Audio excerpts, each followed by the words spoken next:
2023년도 어느덧 저물어갑니다. 저희 7시 뉴스는 이번 한 주 올 한 해 가장 큰 사회적 이슈들을 정리해보는 시간을 갖습니다.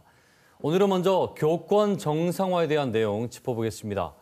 부산 교사노조 김한나 위원장 저희 스튜디오에 모셨습니다.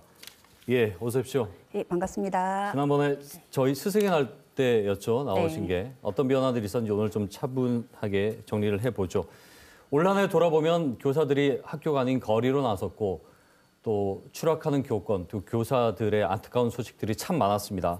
올 한 해 유난히 힘들지 않았을까 싶은데 한 해를 정리해 본다면요. 네, 아마 그 누구도 이렇게 많은 수십만의 교사들이 그 뜨거운 햇빛 아래 거리에 내몰려가지고 집회를 하게 될 거라고는 아무도 상상도 하지 못했을 거라고 생각을 합니다. 그런데 이 교권 침해 문제는 비단 뭐 오늘, 내일, 어제 오늘의 일이 아니었고 이미 한 10년 전부터 계속 누적돼 왔던 일들인데 그동안은 이게 교사 개인의 개인적인 역량의 문제로 취급받아 오면서 학교에서도 이런 교권 침해 문제가 발생했을 때는 이것에 대해서 뭐 공론화 시키려고 하기보다는 이것에 대해서 쉬쉬하고 조금 감추기에 급급했다라고 생각이 듭니다. 네. 그러다 보니까 이러한 것들이 개개인이 혼자서 고통을 감내해왔던 문제였었는데 이번에 서희초 사건이 터짐으로 인해서 이게 비단 나 혼자만의 문제가 아니었고 전국의 많은 선생님들이 이렇게 고통 속에 있는데 그동안 정말 정책적으로 뭐 법률적으로 여러 가지 지원이 정말 부족한 채로 혼자서 감내해야 했다라는 것을 알고 다 함께 공감하는 어려움, 힘듦을 같이 공유하는 시간이었다고 생각합니다. 빠른 변화 물론 필요하지만 그 전에 공론화 과정 또 국민들이 하나씩 알아가는 그런 것 자체도 의미가 있었을 것 같다는 생각도 드네요. 네. 예. 걱정이 됐던 것은 학교 전반적인 분위기요. 이런 일들이 있고 난 다음에 거리로 나섰다 다음날 돌아왔을 때 학생과 또 학교의 뭐 교장 선생님하고도 여러 갈등들이 있진 않았을까 좀 내심 걱정이었었는데 어떠셨나요? 뭐 그럼에도 불구하고 학교 선생님들께서 전문적으로 임하시기 때문에 뭐 학생들에게 그런 것에 대해서 특별하게 티를 내거나 그렇게 뭔가 뭐 교육적인 구멍을 내거나 그러시지는 않으셨을 거라고 대부분 그럴 거라고 이제 생각을 합니다. 그렇지만 이제 단 하나 우려되는 점은 무엇이냐면 저희가 사실 학교에서 학생들을 마주하고 학생들이 이제 특히 저희 반 학생이 되고 하면 정말 사실 너무 예쁩니다. 너무 예쁘고 하나라도 더 가르쳐주고 싶고 뭔가 문제가 있을 때 빨리 교정을 통해 지도를 해서 교정을 해주고 싶다. 하나 더 가르쳐주고 싶다. 이런 마음이 너무나도 많이 큰데 지금의 상황에서는 내가 뭔가 하나를 더 해주고 말을 한마디를 더 했을 때 그것이 내 발목을 잡는 뭔가 그런 무기가 돼서 나에게 돌아올 수도 있다라는 생각을 하다 보니까 그것이 이제 선생님들의 교육적 지도를 조금 망설이게 한다라는 측면에서 문제라고 생각합니다. 그래서 저희들끼리는 더 해주고 싶을 때 그 마음을 멈춰라고도 얘기를 많이 합니다. 왜냐하면은 이제 주변에서도 선생님들께서 정말 마음을 깊이 아이들한테 주면서 열심히 지도하시던 선생님들께서 안 좋은 일로 교직을 떠나시는 모습을 저희가 이미 많이 지켜봤다 보니까 아무래도 저희는 사실 교직에 많은 돈을 벌기 위해서 들어오신 선생님은 없을 거라고 생각합니다. 초봉도 굉장히 낮고 하다 보니까. 그렇지만 저희가 교직에 들어온 것은 사실 학생들을 가르치면서 느낄 수 있는 보람이라든지 아니면 또 이런 직업적인 안정성 이런 것들이 굉장히 큰 부분을 많이 차지했다고 생각하는데 지금으로서는 그런 것도 많이 약화되어 있고 안정성마저도 언제 내가 아동학대자가 될지 모르는 상황이 되다 보니까 이런 많은 것들이 흔들리면서 지금 이상의 두터운 신뢰를 가지고 가기가 조금 어렵게 되지 않았나 하는 측면에서 굉장히 안타까움을 많이 느끼고 있습니다. 그렇기 때문에 지금 변화가 필요한 것이고요. 지난번에 나오셨을 때도 방어 기제 말씀하셨던 게 기억이 나요. 더 하고 싶어도 상처받을까 봐, 더 큰일이 또 생각지 못한 것들이 생길까 봐. 9월에 교권보호 4대 법안이 국회를 통과했습니다. 그러니까 이주호 교육부 장관이 올해를 교권 회복 원년으로 삼겠다 했는데 뭐 시간이 아직 많이 되진 않았어요. 또 5월에 나오셨을 때하고 뭐 이제 불과 7개월인데 어떤 변화가 체감되시는 부분들이 있는지 좀 들어보고 싶네요. 네. 솔직하게 말씀드리자면은 학교에서 체감되는 부분은 크게 있지는 않습니다. 지금 일단 크게 방금 말씀드렸던 그 서희초 선생님께서도 아직까지 순직으로 인정받지도 못하셨고 그러다 보니까 저희는 이 회복이란 단어를 지금 현재 사용하는 것이 맞을까 하는 생각이 들기도 하고 네. 지금 뭐 초중등 교육법에 학교장애 민원 처리라든지 이런 여러 가지 규정이 들어와 있고 학생생활 지도에 대한 고시에서도 학생이 너무나도 수업을 방해할 경우에 분리 조치를 시행할 수 있는 예. 그런 조치들이 들어와 있음에도 불구하고 교사들이 원래 생각했던 것과는 다르게 학교 연장에서 만들어지는 학칙은 그런 방향으로 흘러가지 않고 있다 보니까 이것이 오히려 교사들에게 업무만 되고 있는 상황입니다. 여러 가지 지금 뭐 녹음 전화기 같은 것도 예. 구축이 되고 있는데 녹음 전화기를 뭐 선정하고 설치하고 이런 모든 업무들이 지금 교사에게 네네. 들어와 있다 보니까 이것이 현실적으로는 체감이 많이 되고 예. 있지는 못하다고. 그 제도적인 변화가 더 수반이 돼야 될 테고 저희가 늘 얘기하지만 그렇기 때문에 교사와 학부모 또 학생 간의 근본적인 신뢰 회복 과정이 있지 않는 한 이런 것들은 더디게 느껴질 수밖에 없을 것 같아요. 맞습니다.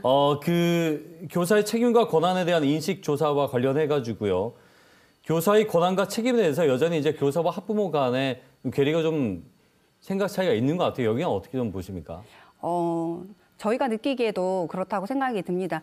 아직까지 이 학부모님들께서 교사에 대한 신뢰가 많이 낮은 상태라고 생각이 듭니다. 예. 학교 현장은 많이 변했지만은 여전히 교사에 대한 인식은 과거에 머물러 있기도 하고 네, 그리고 네. 학부모님들께서 학교에다가 바라는 것은 요즘에 뭐 초등학교에는 교육보다는 보육, 그다음에 중고등학교에는 학력 향상이지 학생들의 전반적인 전인적인 성장을 바라는 느낌이 사실상 많이 들지 않습니다. 그러다 보니까 저희는 학생들이 공동체로서 성장할 수 있도록 여러 가지 생활교육과 인성교육을 동시다발적으로 하려고 하는데 그러한 것들을 많이 받아들이시지 못하기 때문에 이러한 강득이 만들어지고 있지 않나 생각을 하게 됩니다. 그러니까 그 전인 교육의 필요성을 사실 가정과 학생이 먼저 느껴야 되는데 네. 교사들이 오히려 걱정하고 있다는 거잖아요. 지난번에 저 부모 세대 불신 이 부분이 굉장히 큰 숙제라고 했는데 이 부분도 해결해야 될 여전한 과제로 보이고요. 학생 인권 조례 관련해 가지고요. 충남도의회가 이 조례 폐지안 의결을 시작으로 서울 경기도 확대될 거다라는 추측이 나오고 있습니다. 학생 인권 조례에 관련해서 한 말씀 해주시죠. 이것이 이제 교권 추락과 과연 관련이 있는 것인가에 대한 부분이요. 네, 이것이 교권 추락과 관계가 있다라고 생각을 합니다. 일단 학생 인권 조례를 보면은 보통 뭐 차별받지 않을 권리라든지 뭐 표현의 자유 이러한 내용들이 들어가 있는데 사실상 이런 내용은 헌법에도 이미 보장이 되어 있다라고 볼 수가 있습니다. 그런데 이것을 학생 인권 조례라고 하면서 적용되는 주체가 학생이라고 이렇게 한정이 되어 버리다 보니까 학생들이 마음대로 해도 될 권리로 약간 오인해서 잘못 받아들이는 경향이 있는 것 같습니다. 그러다 보니까 수업 시간에도 마음대로 돌아다녀도 되는 거 아니냐? 아니면은 수업 시간에 책상에 바로 앉아 있는 대신에 누워버린다든지 뭐 옷을 벗고 있는다든지 2022년의 사례에서 보았듯이 뭐 교단 밑에서 충전을 하고 있는 그러한 모습을 학생들에게 뭔가 마음껏 아무것도 규제가 없이 절대적 자유가 있는 것처럼 학생이란 이름을 붙여준 것 자체가 뭔가 이제 교권 침해의 시작이 되지 않았나라고 생각을 합니다. 사실 이 학생 인권 조례 관련해서는 참 많은 그 논의와 또 함의가 필요한 내용이기도 하고요. 네. 학교 교육 정상화라는 것이요. 이 교권뿐만이 아니라 사교육, 그러니까 우리나라 교육의 전반적인 현안과 흐름과 맞물려야 되기 때문에 과제들이 굉장히 많습니다. 이런 상황에서 변화가 과연 이루어질 수 있을 것인가에 대한 부분하고요. 가장 시급하다고 느껴지시는 부분 한 가지 말씀 정리를 해 주시죠. 네, 일단 교육 정상화를 생각해 보면 두 가지 측면에서 우리가 볼 수 있을 것 같은데 일단 첫 번째로는 오늘 저희 노조로 탈퇴서가 한 장 들어왔는데 선생님께서 탈퇴하시면서 뭐라고 적어 놓으셨냐면은 대학에 새로 입학을 하게 되면서 의원 면직을 하시게 되었다라고 얘기를 하셨어요. 이번에 대학 신입생들, 교대나 사범대 신입생들이 대거 수능에 많이 응시를 했다라고 얘기를 들었고 그다음에 신규로 들어오신 선생님들도 교직 탈출을 꿈꾸면서 시험을 굉장히 많이 치셨다고 들었습니다. 이것 자체가 사실 수치적으로 대변을 해주고 있다라고 생각합니다.